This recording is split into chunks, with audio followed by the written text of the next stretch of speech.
ఎవరైనా ఒక వ్యక్తి అనుమానాస్పదంగా చనిపోయారంటే ఖచ్చితంగా పోస్ట్మార్టం చేయాల్సిందే.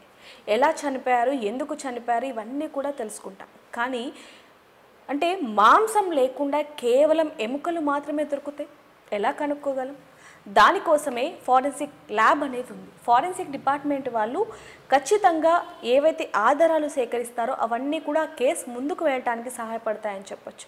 మరి ధర్మస్థలాల్లో దొరికిన 24 అస్థిపంజరాలు, అలాగే 24 ఏవైతే ఎముకలు ఉన్నాయో ఇవన్నీ కూడా అసలు ఎవరివి, అమ్మాయివా అబ్బాయివా, ఏజ్ ఎంత ఉంటుంది, ఎలా చనిపోయారు, మరి ఇవన్నీ కూడా తెలుసుకోవాలంటే ఖచ్చితంగా ఫారెన్సిక్ టీం ఉండాల్సిందే అని చెప్పొచ్చు.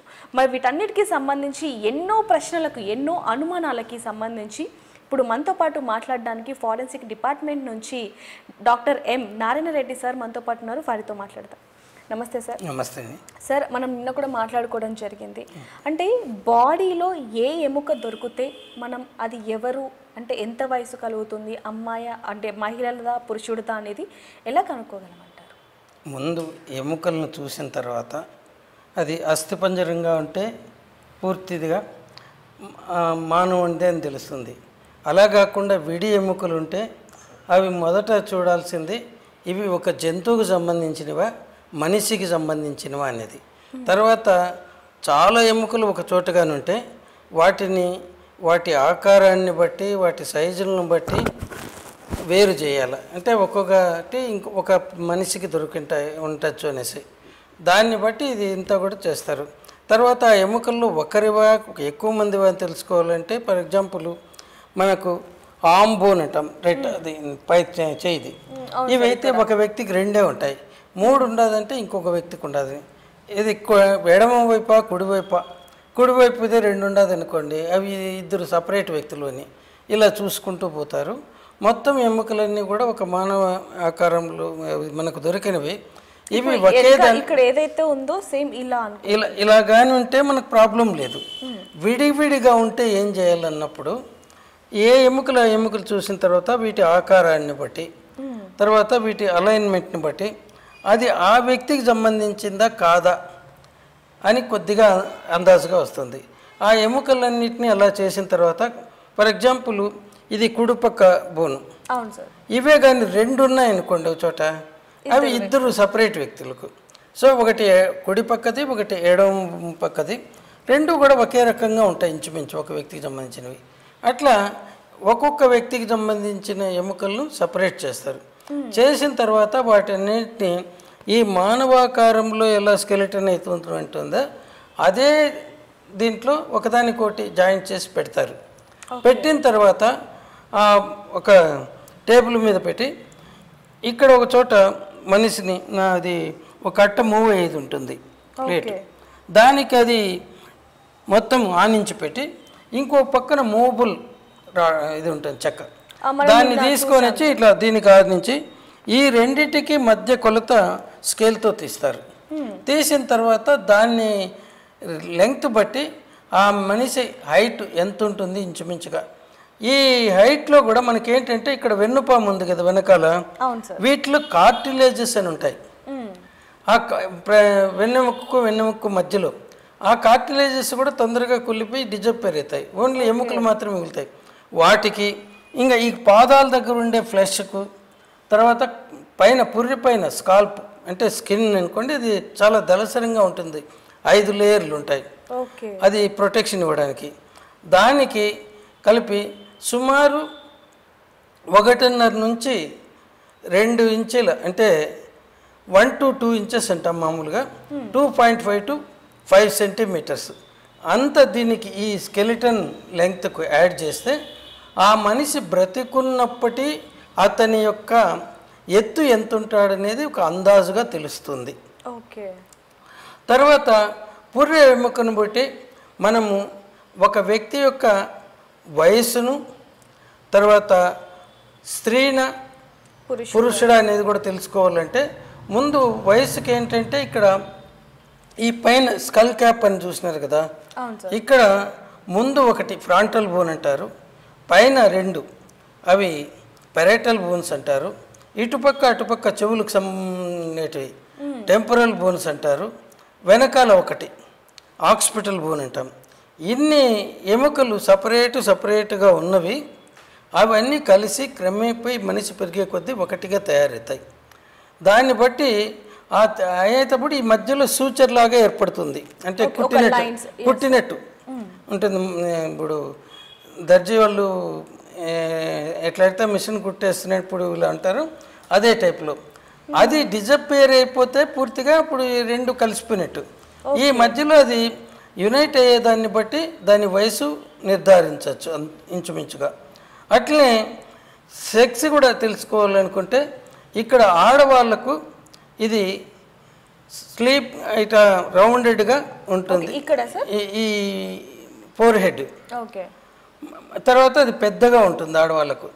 మగవాళ్ళకి ఏంటంటే అది ఇక్కడ చిన్నగా ఉంటుంది అవి బట్టి. తర్వాత ఈ ఐ మార్జిన్స్ ఉన్నాయి, బోన్స్ కాదు ఇవి అన్నమాట.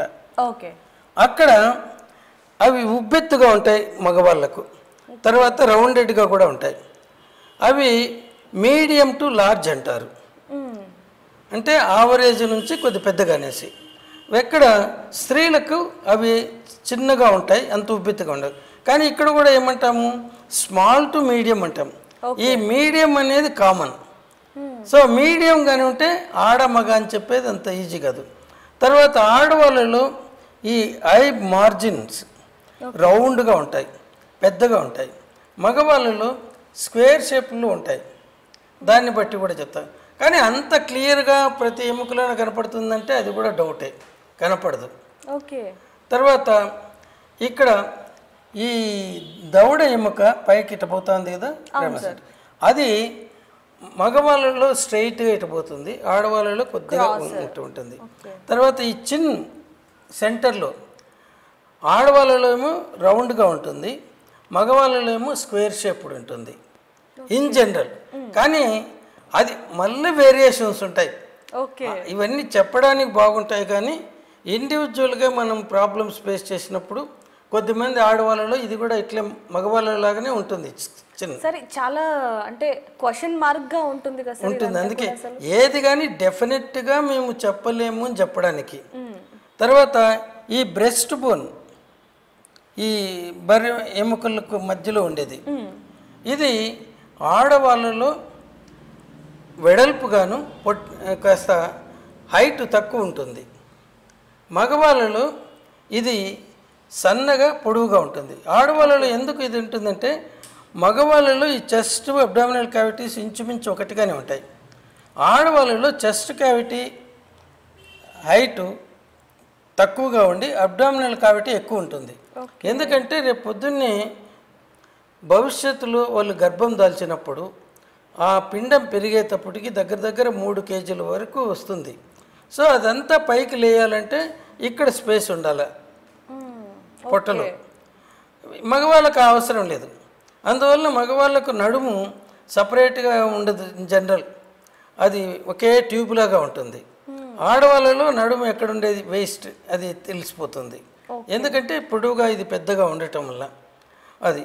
తర్వాత నెక్స్ట్ మనకి ఎక్కడ ఇది ఆడ మగ అని తెలుసుకునేది, ఇది సబ్ ప్యూబిక్ యాంగిల్ అంటారు. ఇక్కడ ఉండేది ఇది. అది ఆడవాళ్ళలో వెడల్పుగాను ఈజీలీ మూవబుల్గాను కొద్ది, అంటే ఆ బిడ్డ జననేంద్రియాలంతా కూడా ఈ బోను కింద ఇట్లా పోతూ ఉంటాయి, మగవాళ్ళకి కానీ ఆడవాళ్ళకి కానీ. మగవాడికి అంత అది ఉండడం అవసరం లేదు, ఎందుకంటే వాడు గర్భం దాల్చేది లేదు, బిడ్డలు పుట్టేది లేదు. సో వాడికి అది నేరోగా ఉంటుంది, వి షేప్లో ఉంటుంది కొద్ది. ఆడవాళ్ళలో ఏమో బ్రాడ్గా యూ షేప్లో ఉంటుంది. ఎందుకంటే ఇది బిడ్డ పుట్టే టైంలో సుమారు 3 కేజీల బరువు ఉండే బిడ్డ ఆ గ్యాప్ నుంచి బయట రావాలి. ఇంకా దీన్ని ఏమంటారంటే మహామాయ అనేవాళ్ళు ఒకప్పుడు స్త్రీల గర్భసంచిని, అది మామూలుగా ఉన్నప్పుడు ప్రెగ్నెంట్ కాకుండా ఉన్నప్పుడు దాని లోపల సుమారు 3 మిల్లీలీటర్లు పట్టేంత మాత్రమే ఉంటుంది, అంటే లోపల ఉండేది గర్భసంచి లోపల. అట్లే సర్విక్స్ అని ఉంటుంది, వెజైనా నుంచి యూట్రస్లోకి పోయేది. అది మామూలుగా అయితే కనీసం ఒక అగ్గిపుల్ల మాత్రమే పెడుతుంది. అటువంటి దాంట్లో నుంచి ఈ గర్భసంచులు 3 మిల్లీలీటర్లు జాగా ఉండే దాంట్లో 3 కేజీల బరువు ఉండే బిడ్డ, ఆ బిడ్డ చుట్టూ ఆమ్నియాటిక్ ఫ్లూయిడ్, శాక్స్ అన్నీ ఉంటాయి. అంత పెద్దది ఎక్కడ ఆ గర్భసంచులు ఏర్పడుతుంది. అందువల్లనే అది పెద్దగా అవుతుంది. మళ్ళీ ప్రసవించిన తర్వాత ఒక 6 వారాలకు ఇంచుమించు అంతకు మునుపున్న సైజుకి వస్తుంది. ఇప్పటికీ అంతకు మునుపు సైజుకి రాదు, అందువల్లనే కొంచెం near to that original size అలా వస్తుంది. దీనికోసమే ఒకప్పుడు స్త్రీ యొక్క జననాంగాలను మహామాయ అనేసి పూజ చేసేవాళ్ళు. ఇప్పుడు మీరు ఇక్కడ విజయపురి మ్యూజియంకి పోతే అక్కడ కూడా ఒక మహామాయ అనేది ఒక రాతి మీద చెక్కబడి ఉంటుంది. అది నథింగ్ బట్ స్త్రీల యొక్క మర్మాంగాలు. ఎందుకంటే అది ప్రజలకు ఎంత ఆలోచించినా అర్థం కాలేదు. అప్పుడు మనకి ఏది అర్థం కాకపోతే అది మాయ అలా అనుకుంటున్నారు. ఇది ఒకటే ఉండేది ప్రకృతిలో. సో ఇక్కడంతా పోయినప్పుడు ఇప్పుడు మనం ఇక్కడ ఈ బోన్లో సెక్స్ ఎట్లా చెప్పచ్చు ఇది అనేసి. తర్వాత ఈ బోన్లో 3 భాగాలు ఉంటాయి. బ్రెస్ట్ బోన్ పైదేమో మ్యాన్యుబ్రియం అంటారు. Okay sir. ఆ మ్యాన్యుబ్రియానికి ఈ కాలర్ బోన్స్ అంటారు, క్లావికల్స్, అవి అటాచ్ అయి ఉంటాయి. తర్వాత ఫస్ట్ రిబ్స్ అది కూడా మ్యాన్యుబ్రియంకి అటాచ్ అయి ఉంటాయి. తర్వాత మ్యాన్యుబ్రియంకు first piece of the breast bone దీనికి అది మధ్యలో ఒక అంటే గ్యాప్ ఇలా ఉంటుంది. దాంట్లో ఫస్ట్ రిబ్ది అటాచ్ అవుతుంది. తర్వాత ఫస్ట్ పీస్కు సెకండ్ పీస్కు మధ్యలో సెకండ్ రిబ్ అటాచ్ అవుతుంది. సెకండ్ రిబ్కు థర్డ్ రిబ్కు మధ్యలో థర్డ్ పీస్ అటాచ్ అవుతుంది. థర్డ్కు ఫోర్త్కు మధ్యలో ఫిఫ్త్ పీస్, ఫోర్త్కు తర్వాత ఫిఫ్త్కు మధ్యలో ఫిఫ్త్ పీస్, 5కు అట్లా వరుసగా 7 మాత్రమే ఈ దీనికి అటాచ్ అవుతాయి ఈ రిబ్స్. వీటికన్నిటికీ కూడా అటాచ్ కావడానికి 7టికి మాత్రమే ప్రయోజనం ఉంటుంది. ఇంకా 8, 9, 10 రిబ్స్ ఇలా ఒకదానికి ఒకటి కలిసి దీనికి అటాచ్ అవుతాయి. ఇది 7వ రిబ్బు దీనికి. దీన్ని జెఫీస్టర్నమ్ అంటారు సార్. అంటే దీన్ని బట్టి కూడా అది మేల్ ఫీమేల్ అనేది అవి ఏముండదు. జెఫీస్టర్నమ్ మ్యానోబ్రియం బట్టి, ఈ బ్రెస్ట్ బోన్ను బట్టి మాత్రమే పొడవుగా సన్నగా ఉంటే మగవాడు, వెడల్పుగా పొట్టిగా ఉంటే ఆడవాళ్ళు. ఎందుకంటే ఇది చెస్ట్ వచ్చేసి ఇట్లా కంప్రెస్ అయినట్టుగా ఉంటుంది ఆడవాళ్ళలో, మగవాడికి మామూలుగా ఉంటుంది. చెస్ట్ సైజు, అబ్డామినల్ సైజు మగవాళ్ళు ఇంచుమించు ఒకటిగానే ఉంటుంది. ఆడవాళ్ళలో అబ్డామినల్ సైజు పెద్దగా ఉంటుంది, ఎందుకంటే ఫ్యూచర్లో పిండాన్ని అకామిడేట్ చేయాలి కాబట్టి. అది మామూలుగా బాడీలో చూసుకుంటే ఓన్లీ లెగ్స్ ఒక్కటి, అంటే కాళ్ళ ఎముకలు ఒక్కటి దొరికినట్టయితే అది ఆడ మనిషివా మగ మనిషివా అని కనుక్కోవచ్చు అంటారా? ఓన్లీ ఎముకలు దొరికితే చెప్పలేము, అది అందాజుగా చెప్తాం. మగవాళ్ళలో లావుగా ఉంటుంది, పొడవుగా ఉంటుంది అనేసి. అవి ఎప్పుడు 2 ఎముకలను పక్క పక్కన పెట్టి ఇది ఒకే వయసు వాళ్ళవి, ఒకటి ఆడవాళ్ళది ఒకటి మగవాళ్ళది అంటే అప్పుడు చెప్తాం కంపారిజన్. అంతేగాని ఎగ్జాక్ట్గా చెప్పటం అనేది వేరే బోన్స్లో అంత ఈజీ కాదు. కేవలం పుర్రె బోన్లు, బ్రెస్ట్ బోను, తర్వాత పెల్విక్ బోను. ఈ పెల్విక్లో 2 హిప్ బోన్స్ ఉంటాయి, ఇటుపక్కోటి అటుపక్కోటి. ఇక్కడ మధ్యలోనేమో సాక్రల్ బోన్ ఉంటుంది, ఇది ప్యూబిక్ సింపైసిస్ అంటారు. ఇక్కడ ఈ 2 జాయిన్ అయ్యేది అక్కడ. తర్వాత ఈ బోన్స్లో కూడా ఇక్కడ ఈ పిండం పెద్దగా అయిన తర్వాత తలకిందులుగా కిందికి దిగుతుంది. మొదట ఇక్కడ ఏర్పడిన పిండం దీని పెల్విక్ క్యావిటీలో పైకి వెళ్ళిపోతుంది, ఇక్కడ తయారవుతుంది. మళ్ళీ డెలివరీకి దగ్గరకు వచ్చినప్పుడు ఇక్కడికి దిగుతుంది. సో దాన్ని అకామిడేట్ చేయడానికని ఈ హిప్ బోన్స్ ఉన్నాయి కదా, ఇటుపక్కోటి అటుపక్కోటి, వాటిని ఇవి ఇలియక్ బోన్స్ అంటారు. వెడల్పుగా ఇలా ఉంటాయి, దానికి ఫ్లాట్ బౌల్ షేప్డ్ అంటారు. వెడల్పుగా ఉండే ఒక పాత్రలాగా. అదే మగవాళ్ళకైతే డీప్ అనల్ షేప్డ్ అంటాడు. అక్కడ దాని అవసరం లేదు కాబట్టి ఇవి కొద్ది స్ట్రైట్గానే ఉంటాయి. ఇవి ఆడవాళ్ళలో అయితే వెడల్పుగా ఇది కొంచెం ఇది కొంచెం ఇట్లా ఉంటుంది. తర్వాత ఈ సాక్రమ్ అనేది ఈ 2 హిప్ బోన్స్కి మధ్యలో అది సుమారు 5 పీసులు ఉంటాయి మామూలుగా, కొన్నిట్లో 4 ఇట్లా ఉంటాయి. ఇవి మగవాళ్ళలోనేమో అన్నీ ఒకే రకంగా కొద్ది వంగినట్టుగా అట్లుంటుంది, దానికి అంత పెద్దదిగా. ఆడవాళ్ళలో మాత్రం మొదటి 1-2 పీసులు పైన ఉండేటివి స్ట్రైట్గా ఉండి కిందుండే 3 కూడా ముందుకు ఇలా సొచ్చుకొని ఉన్నట్టు ఉంటాయి.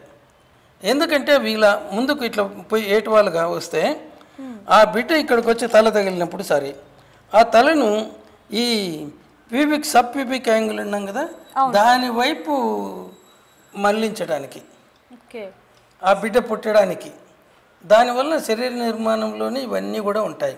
ఓకే, దాన్ని బట్టి మనం పురుషుడా స్త్రీ అని ఆ శాఖను బట్టి కూడా చెప్పచ్చు, ఈ సబ్ ప్యూబిక్ యాంగిల్ను బట్టి చెప్పచ్చు. ఎందుకంటే ఆడవాళ్ళలో ఇది వెడల్పుగా ఉంటుంది, మగవాళ్ళలో నేరోగా ఉంటుంది. అది సార్ ఇప్పుడు అంటే అస్థిపంజరం ఏదైతే దొరికిందో ఇప్పుడు ఇదంతా కూడా దీన్ని బట్టి ఫేస్ అంటే ఇప్పుడు టెక్నాలజీ కూడా పెరిగిందని చెప్పొచ్చు.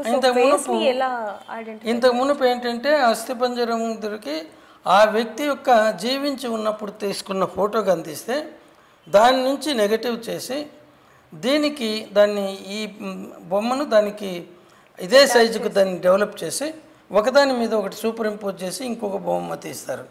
ఇప్పుడు అంత అవసరం లేదు. మనకు ఈ ల్యాప్టాప్లు కంప్యూటర్స్ వచ్చిన తర్వాత దీని సైజు దాని సైజు మార్చుకుంటూ వెళ్ళి ఈ మార్జిన్స్ అంతా ఏవైతే ప్రామినెంట్గా ఎముకలు ఉన్నాయి చూడండి, అవన్నీ ఒకదానితో ఒకటి మ్యాచ్ అవుతున్నాయా లేదా అంతవరకు మన ఫోటోను దీని సైజుకు డెవలప్ చేస్తారు. మనం ఇచ్చిండేది దీని ఫోటోను కూడా తీసిన తర్వాత దాన్ని ఒకే సైజుకు చేసిన తర్వాత ఒకదాని మీద ఒకటి అడ్జస్ట్ చేస్తూ ఈ వీటితో మ్యాచ్ అవుతా ఉందా లేదని. ఇక్కడ కూడా negative value is important. Okay, అంటే ఆ వ్యక్తిది ఈ పుర్రె కాదు అని చెప్పగలం. ఈ పుర్రె మనకు దొరికిండేది మనం ఎవరైతే కనపడకుండా తప్పిపోయినాడో అతనిది కాదు అనేసి నిర్ద్వంద్వంగా చెప్పచ్చు. కానీ అతనిదే అని చెప్పేదే కాదు. ఎందుకంటే అంతకు మునుపు forensic medicine department Osmania medical కాలేజీలోనే మొదట ఈ సూపర్ ఇంపోజిషన్ టెక్నిక్ అనేది స్టార్ట్ చేసినారు డాక్టర్ భూషణ్ రావు గారు ఉన్నప్పుడు. చేసిన తర్వాత ఒకసారి మాకు మామూలుగా బయట నుంచి పుర్రెలు వస్తాయి. అని ఒక అటెండర్ ఉండేవాడు. ఆయన జోక్గా ఆయన ఫోటో తీసి ఆయన ఫోటోకు ఈ పుర్రె ఫోటోను మ్యాచ్ చేశారు. ఎగ్జాక్ట్గా సరిపోయింది. అంటే ఈయన బ్రతికుండేవాడిది కాదు కదా అది. అలా అంటే వీటిలో సరిపోతే ఆ వ్యక్తిది అని చెప్పలేము, ఉండొచ్చు అనుకుంటాం. సరిపోకపోతే పోల్చినప్పుడు ఇంకా అనుమానం లేకుండా ఈ ఫోటో ఆ పుర్రె ఒకే వ్యక్తికి సంబంధించినది కాదు అని చెప్పడానికి మాత్రం అనిపిస్తుంది. అందులో ఇప్పుడు ఏవైతే కేసెస్ అంటే మిస్సింగ్ కేసు ఏవైతే ఉంటాయో వాటిని ఆ ఫైల్స్ అన్ని కూడా ఓపెన్ చేసి సో మ్యాచ్ చేసి కూడా అది చేయాలి. అది రెండవది మనకు డిఎన్ఏ టెస్ట్. డిఎన్ఏ ఎముకలు అయిపోయిన తర్వాత కూడా అది సాధారణంగా చాలా భద్రంగా కంటామినేషన్ కాకుండా ఉండేది ఈ మోలార్ దంతాలు, దవడ పళ్ళు. ఇక్కడ ఈ లాస్ట్లో ఉంటాయి 3 పళ్ళు, దవడ పళ్ళు అనేసి. వాటి రూట్లలో నేనే చెప్పాను, పై పళ్ళకి 3 రూట్స్ ఉంటాయి, కింది దానికి 2. ఆ రూట్స్లో ఈ డిఎన్ఏ దొరుకుతుంది. సో అంటే సార్ లాస్ట్ పన్ను ఏదైతే ఉందో ఓన్లీ కింద పైన 2 ఏదైనా పర్వాలేదు. ఎందుకంటే వీటికి రూట్స్ ఎక్కువ ఉంటాయి. తక్కిన పంటులకంతటికి ఒక సింగిల్ రూట్ ఉంటుంది. అక్కడ మనకు దొరికే డిఎన్ఏ తక్కువ ఉంటుంది, ఇక్కడ ఎక్కువ ఉంటుంది. రెండవది ఇది భద్రంగా దాచిపెట్టిండేది.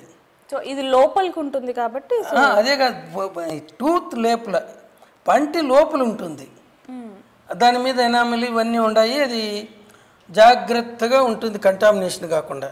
మిగతా అవి కుళ్ళిపోవటంతో కంటామినేషన్ అవుతాయి. కుళ్ళిపోయిన కండరాలు పనికిరావు డిఎన్ఏ టెస్ట్కు. సో ఇదైతే ఎప్పటికీ కుళ్ళదు, ఎండిపోతుంది అట్లనే అక్కడే. ఓకే, అది ఎప్పుడైనా ఇప్పుడు మనకు ఎక్కడో తవ్వి చేసిన ఎముకలు 1000 ఏళ్ళకు మునుపు 4 గంటలకు మునుపు వీళ్ళు ఉండొచ్చు వాళ్ళు ఉండొచ్చు అనుకుంటున్నారు కదా. వాటిని బట్టి అందాజుగా వాళ్ళు ఆ క్యారెక్టర్ని బట్టి అది. సో ఆ డిఎన్ఏలో ఎముక కానీ ఎండిపోయింటే కనపడతాయి. కానీ ఇవి కూడా ఏంటంటే మళ్ళీ కాళ్ళవి ఇవి తీసుకున్నామంటే ఆ ఎముకలు బాగా కుళ్ళిపోతూ ఉండే వాటి మధ్యలో ఉన్నాయంటే ఈ టెంపరేచర్కు దాంట్లో ఉండే మూలుకు కూడా కుళ్ళిపోతుంది. ఎక్కడ సార్?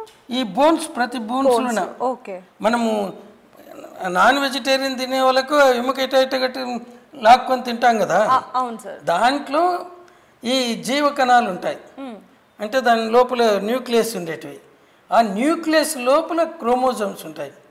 ఒక్కొక్క వ్యక్తిలోన 46 క్రోమోజోములు 23 జతలుగా.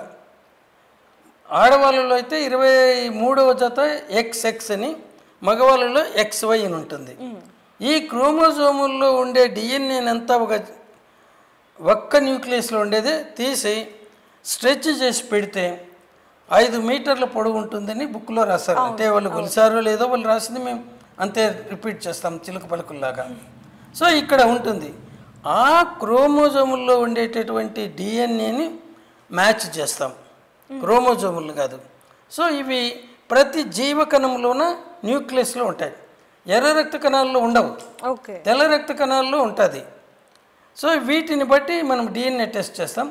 ఈ డిఎన్ఏ టెస్ట్కి కూడా ఎముకల్లో మనకు కానీ ఈ దవడ పళ్ళు కానీ దొరికితే, పై దవడమైనా కింది దవడమైనా, అది కలెక్ట్ చేసుకొని పెట్టచ్చు. అది భద్రంగా ఉంటుంది, దాన్ని ఇంక వేరే ప్రిజర్వేషన్ అవసరం లేదు, అది అట్లే పెట్టచ్చు. ఎందుకంటే ఇది కంటామినేషన్ కాదు, ఆల్రెడీ జాగ్రత్తగా ప్యాక్ అయి ఉంది లోపల. సో దాన్ని ఉపయోగిస్తారు. దీన్ని బట్టి డిఎన్ఏని బట్టి ఒక వ్యక్తిని ఎట్లా ఐడెంటిఫై చేయొచ్చు అంటే, మళ్ళా ఆ వ్యక్తి యొక్క తల్లిదండ్రులు కానీ బ్రతుకుంటే 100కు 100% చెప్పచ్చు. అన్నదమ్ములు కానీ అక్క చెల్లెళ్ళు కానీ ఉంటే ఇంచుమించుగా చెప్పచ్చు.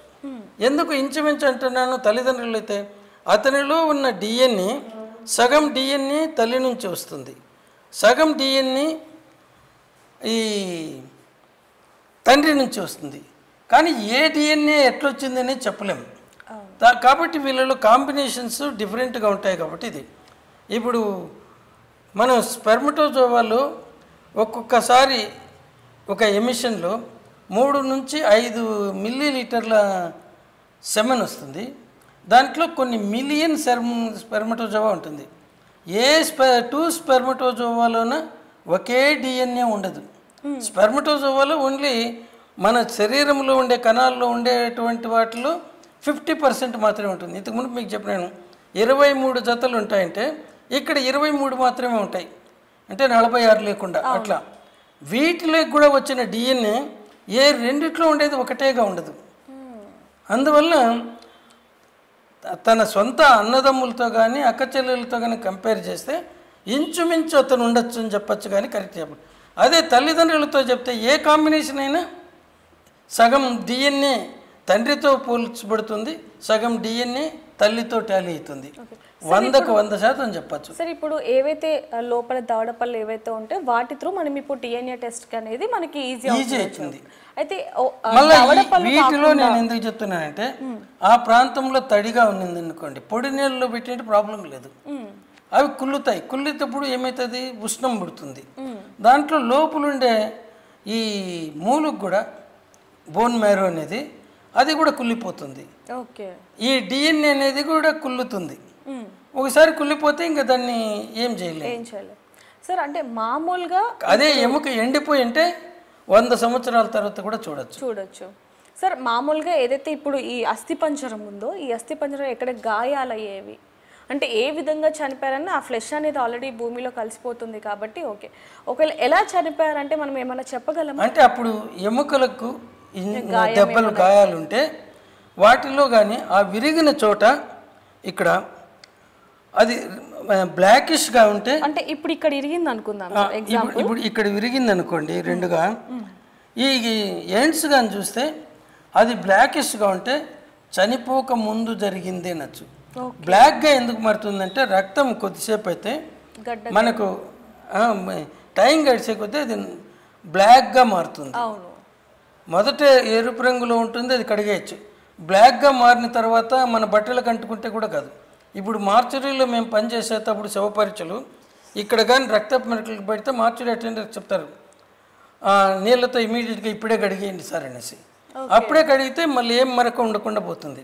అదే ఇంటికి పోయిన తర్వాత అంటే అది మళ్ళీ నల్లగా మారి ఉంటుంది, ఇంక ఏం వేసినా కరగదు, ఆ బట్ట తీసి బయట పారేయాల్సిందే. అది అంటే ఆ రక్తంలో వచ్చే మార్పులతో. అలా ఈ ఎముక విరిగిపోతే దాని మధ్యలో ఈ మూలుగులో రక్తనాళాలు అన్ని రంధ్రాలుగా ఉంటుంది, కెపిలరీ ట్యూబ్ అంటాం. ఓకే. మనం ఈ స్ట్రా పెడతాం కదా కూల్ డ్రింక్స్ తీసుకోవడానికి, అవును సార్. అది ఎంటీ స్ట్రాను కూడా ఇట్లా నీళ్ళలో కానీ పెడితే నీళ్లు కొద్ది పైకి వెళ్తాయి. అవును. అదే రకంగా ఈ రక్తం కూడా ఇక్కడ కంటుకునింది లోపలికి పీల్చుకోబడుతుంది. అది ఆ మూలుగు లోపల ఉండి బ్లాక్గా ఉంటుంది, దాన్ని కడగేయలేము, ఉంటుంది అట్లే. అదే చనిపోయిన తర్వాత ఇంకప్పుడు ఏం కాదు. ఇంకొకటి ఉంది, ఎవరైనా శవపరీక్ష చేసేటప్పుడు ఫ్రెష్గా ఉండేదాన్ని వీళ్ళు పెద్ద పోజులు కొడుతున్నారు, ఇది ఇది మోర్టం అంటే డెత్, యాంటీ అంటే బిఫోర్, పోస్ట్ అంటే ఆఫ్టర్.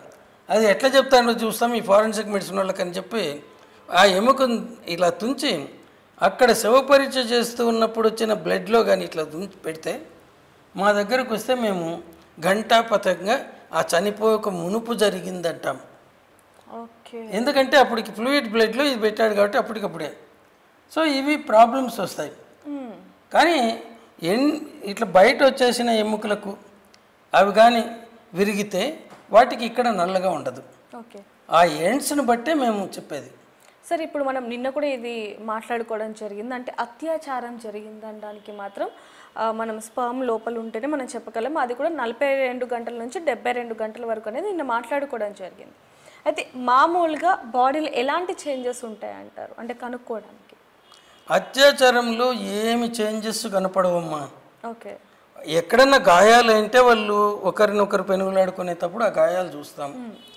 తర్వాత అమ్మాయి అంతకు మునిపే సెక్స్కి అలవాటు పడి కానీ అంతకు మునుపు తల్లి ఇంటే కానీ ఆమె కానీ సహకరించి వాడితో మళ్ళీ ఇమీడియట్గా కడుక్కుంటారు, ఎందుకంటే ఇష్టం లేనప్పుడు. అప్పుడు వచ్చి ఇంకా గాయాలు ఉండవు, అక్కడ ఏమీ ఉండదు, శమన ఉండదు, ఏముండదు, లోపలికి వేలు పెట్టి కడిగేస్తారు. ఇంకా అక్కడ జరిగిన వెంటనే కూడా చూసినా ఏమీ కనపడదు. అందుకోసం ఇక్కడ ఇన్వెస్టిగేషన్ ఈజ్ వెరీ ఇంపార్టెంట్. కేవలం మెడికల్ ఎగ్జామినేషన్లో కాదు, మెడికల్ ఎగ్జామినేషన్లో మేము ఏదో తేల్చేస్తామని చెప్పటం మా గొప్పలు మేము చెప్పుకోవడానికి, పెళ్ళైన అమ్మాయి కానీ వీళ్ళకు. సో అక్కడ మరి ఎందుకు సహకరిస్తారని మీరు అడగచ్చు. ఒకటి ఏంటంటే రిజైన్డ్ కన్సెంట్ అంటారు. ఓకే. రిజైన్డ్ కన్సెంట్ అంటే విధి లేక సహకరించటం. ఒక అమ్మాయి ఒంటరిగా వచ్చింది, వీడు బలంగా లావుగా ఉన్నాడు, తప్పించుకునే మార్గం లేదు, తప్పించుకోవడానికి పెనుగులాడితే బట్టలు చినిగిపోతాయి, జుట్టు ఊడుతుంది, జుట్టు లాగుతాడు, ఇవన్నీ ఉంటాయి.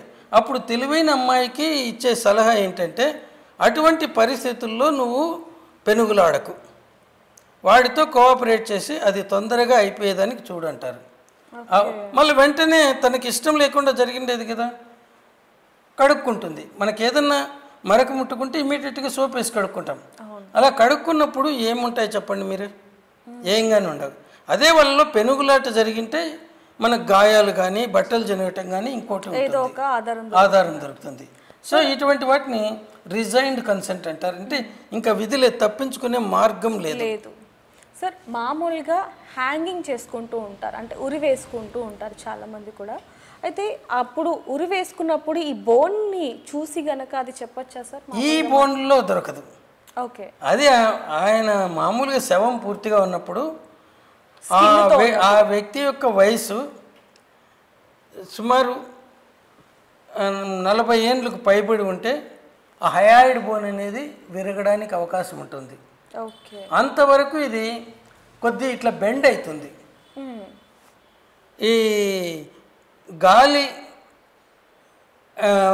ఏదైనా పెద్ద పెద్ద చెట్లను విరగొట్టగలుగుతుంది కానీ గడ్డిపోసను ఏమీ చేయలేదు. అవును. ఇది కూడా అంతే, అట్లా వంగుతుంది కాబట్టి దాన్ని ఏం చేయలేవు. కేవలం 40 సంవత్సరాలకు పైబడిన వ్యక్తుల్లోనే ఈ 2 హార్న్స్ ఉంటాయి. ఇక్కడ హయాయిడ్ బోన్ ఈ లెవెల్లో ఉంటుంది, దీనికి ఈ లెవెల్లో. అది మధ్యలో బాడీ అంటాము, ఈ పక్క ఆ పక్క హార్న్స్ కొమ్ములు అంటాం. సో అవి ఇలా వంచినప్పుడు అది ఎప్పుడైతుంది, ఆయన గొంతు విసిగి చంపితే విరిగే అవకాశాలు ఉంటాయి. అది కూడా 40 ఏళ్ళకు పైబడిన వ్యక్తికి. అంతకంటే కింద వాడికి ఇట్లా అదిమినే అది వంగుతుంది కానీ విరగదు. మనకు విరుగుతుంది. ఇప్పుడు మనం కూడా దాన్ని ఉంచుతున్నాం, ఏం కాలేదు, మళ్ళీ వదిలిపెట్టేస్తాం. కానీ దాన్ని బలంగా ఉంచాలా. తర్వాత ఇంకోటి కింద థైరాయిడ్ కార్టిలేజ్ అని ఉంటుంది. అవును సార్. ఆ కార్టిలేజ్ విరిగితే అది యాంటీమోర్టమో పోస్ట్ మార్టమో అని చెప్పలేము. ఓకే. అవి కేవలం దాని మీద ఉండే కండరాలలో లోకలైజ్డ్ రౌండెడ్ కానీ ఈ రెడ్నెస్ ఉంటే అవి కంట్యూజన్స్ అంటాం, సబ్క్యూటేనియస్ కంట్యూజన్, అటువంటిది కనుక్కోవచ్చు. ఇక్కడ హైడ్ బోను మామూలుగా థ్రాట్లింగ్ అంటే గొంతు బిసికి చంపే దాంట్లోనే విరుగుతుంది. అదే హ్యాంగింగ్లో సాధారణంగా అది విరగదు. ఎందుకంటే hanging mark above the level of the hide bone ఉంటుంది, దాని మీద డైరెక్ట్ ప్రెజర్ లేదు, విరగదు. ఓన్లీ ఈ నాట్ ముడి మెడ వెనకాల ఉంటే ఈ నాట్ వచ్చేసి హైడ్ బోన్ మీద ఇక్కడ ఇలా ఉన్నప్పుడు దీన్ని ఇలా వెనక్కి వెన్నెముకకు అగెయినిస్ట్గా ప్రెస్ చేసినప్పుడు ఆ రెండు కొమ్ములు ఉంటాయని చెప్పినాం దానికి, అవి ఇలా విగ్గుకున్నప్పుడు విరిగే అవకాశం ఉంటుంది. ఇంకా థ్రాట్లింగ్లోనేమో ఇట్లా అదివినప్పుడు విరిగే అవకాశం ఉంటుంది. అదే కానీ ఇవి హైడ్ బోన్ హ్యాంగింగ్లో విరగటం అనేది రేర్. ఓకే సార్, మామూలుగా ఒక బాడీకి పోస్ట్ మార్టం అయిపోయింది అనుకుందాం సార్, కానీ మళ్ళీ కొన్ని డేస్ తర్వాత లేకపోతే మంత్స్ తర్వాత మళ్ళీ ఆ బాడీని తీసి మళ్ళీ చాలామంది కూడా పోస్ట్ మార్టం చేస్తూ ఉంటారు. అంటే అప్పుడు సాక్ష్యాలు ఏమైనా ఖచ్చితంగా దొరుకుతాయి అంటారు? చాలా కేసెస్లో 99% కేసుల్లో ఏమీ దొరకదు ఒకసారి పోస్ట్ మార్టం అయిపోయిన తర్వాత. అప్పుడు కూడా చెప్పినాను కదా, ఏమున్నా ఎముకలకు గాయాలు ఉండి అవి మర్చిపోయింటే దొరుకుతాయి. రెండవది ఇవి ఎందుకు తీస్తామంటే పాతి పెట్టేటప్పుడు ఇటు వాళ్ళకు తెలుసు అటు వాళ్ళకు తెలుసు, కానీ వాళ్ళు ఏదో అనుకొని ఉంటారు, ఒక మళ్ళీ మీకు ఇంత ఇస్తామని వీళ్ళు ఇది కాంప్రమైజ్ కావడానికి, పోలీస్ కేసు లేకుండా ఉండడానికి. ఒకసారి శవాన్ని పాతి పెట్టిన తర్వాత వీళ్ళు మేము ఇవ్వమంటాం, అప్పుడు మళ్ళీ మాకు తెలియదు మేము వచ్చేప్పటికే చేసినారు అంటారు. ఇవన్నీ కూడా సర్కమ్స్టాన్షియల్ ఎవిడెన్స్తో పోలీసు వాళ్ళు సేకరించే సమాచారంతో తెలపాలి, కానీ తవ్వి తీసిన శవ పరీక్ష నుంచి మనం ఎక్కువ కనుక్కోలేం. ఎందుకంటే కుళ్ళిపోతే శవాల మీద ఉండే గాయాలు కనపడవు, ఎముకలకు విరకపోతే మనం ఏం చెప్పలేము. తవ్వి తీసేది ఎందుకంటే వేరే వాళ్ళ చెవుల్లో పూలు పెట్టడానికి, అంతేగాని దానికంటే పెద్ద ఉపయోగం ఉంటుంది కాదు. ఇప్పుడు నేను ఉస్మానియాలోనే 1980 నుంచి 2011 వరకు 2011 వరకు ఇక్కడే పనిచేశాను. గాంధీ ఉస్మానియాలో ఎక్కువగా ఒక 8 నెలలు మాత్రం గుంటూరులో చేశాను, మిగతా నా బ్రతుకంతా ఇక్కడే ఉన్నింది. మేము ఎన్నో చేసాము, 1-2 కేసులు అక్కడక్కడ అయితే తప్ప మిగతా వాటిలో లేదు. అవి ఏదన్నా దొరికిందంటే ఎక్కడంటే మొదట శవ పరీక్ష చేయకుండా పాతి పెట్టిన వాటిలో. శవ పరీక్ష ఆల్రెడీ చేసింటే వాళ్ళంతా డిస్టర్బ్ చేస్తారు, ఇంక ఏమీ ఉండదు, కేవలం ఎముకలకు ఏమన్నా అవి విరిగింటే అది మాత్రమే కనపడుతుంది. అంటే రీపోస్ట్ మార్టం అనేది ఉండదు అంటారు, దాంట్లో ఏం చేస్తాం. ఎందుకంటే ఇండియన్స్ ఆర్ బోర్న్ లయర్స్ అని ఒక జడ్జి గారు అన్నారు ఒకప్పుడు. అదే మాటను జస్టిస్ ఏడివి రెడ్డిని ఆయన ఒక కేసులు కమిషన్ వేసినప్పుడు ఎన్టీ రామారావు గారు సీఎంగా ఉన్నప్పుడు నాగర్ కర్నూలులో 2 అబ్బాయిలను పోలీసు వాళ్ళు కొట్టి చంపి హాస్పిటల్లో చేర్చినారన్నారు. వాళ్ళు బాగా తాగి చనిపోయినారు. దాంతో అంత ఎవిడెన్స్ ఉంది. దాని మీద ఎంక్వైరీ చేసిన తర్వాత రిటైర్డ్ జడ్జి గారు, హైకోర్టు జడ్జి గారు ఏడివి రెడ్డి గారు, ఆయన అన్నాడు, ఒకప్పుడు బ్రిటిష్ జడ్జి గారు ఇట్లా మాట్లాడితే మా మనసులు గాయపడేటివి, ఇప్పుడు ఇది చూసిన తర్వాత అది సత్యం అని చెప్పి నమ్మకుండా ఉండలేకపోతున్నాను. ఎందుకంటే వాళ్ళందరూ ఎదురుకుండానే తీసుకెళ్లారు అబ్బాయిలని ఇద్దరిని. మొదట వాళ్ళు ఒక బార్ అండ్ రెస్టారెంట్లో గొడవ చేస్తూ ఉన్నారు, మరి తర్వాత వాళ్ళిద్దరూ ఒక నాన్ వెజిటేరియన్ హోటల్కి పోయి అక్కడ చేస్తామంటే మొదట బార్ అండ్ రెస్టారెంట్లో నుంచి పోలీసు వాళ్ళకు ఫోన్ కాల్ పోయినప్పుడు వాళ్ళు ఏం స్పందించలేదు.